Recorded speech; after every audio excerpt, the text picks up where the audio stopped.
1700 চারা আছে বাবা। তাই হ্যাঁ, এই 1700 চারা আপনার মোটামুটি কোন সিজনে লাগাইতে হয়েছে, মানে কোন মাসে লাগাইতে হয়েছে? এটা লাগাইছি হলো এক এখন থেকে 1 মাস আগে। তাই এটা কোন মাস ছিল? এটা মাস ছিল, এটা হলো মাঘ। হ্যাঁ, পৌষ মাসে। পৌষ মাসে লাগাইছেন। পৌষ মাসে লাগাইছি। আর এটা কত দিনের ভিতরে ফলন দিব? এটা ফলন এই 45 দিনে ইনশাল্লাহ হিসাব হচ্ছে। যাক, 45 দিনে।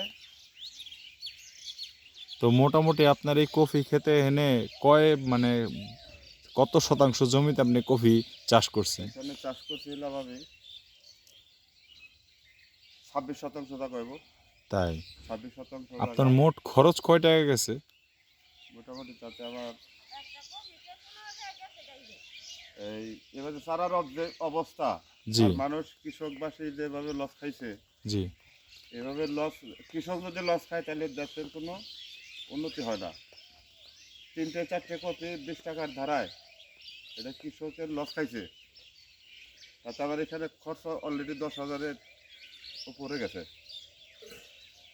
এখন আপনি কি চাষ করে লাভবান না এবার লোকসানের দিকে আছেন? এখন মালিক আল্লাহ রাব্বুল আলামিন বলতে পারে যে এখন যে পরিস্থিতি দাম, তবে ইনশাল্লাহ এখন যেটা আছে আমি একটু একটু লাভবান হইতে পারি যদি আল্লাহ আমার দিকে লক্ষ্য করে। যাক, দোয়া করি আপনার যেন হ্যাঁ ইনশাল্লাহ, লক্ষ্য পুরো হয়। ইনশাল্লাহ। আপনার নামটা কি? আমার নাম হালিম শেখ। এই গ্রামের নাম? গ্রামের নাম বড় বাস্তা।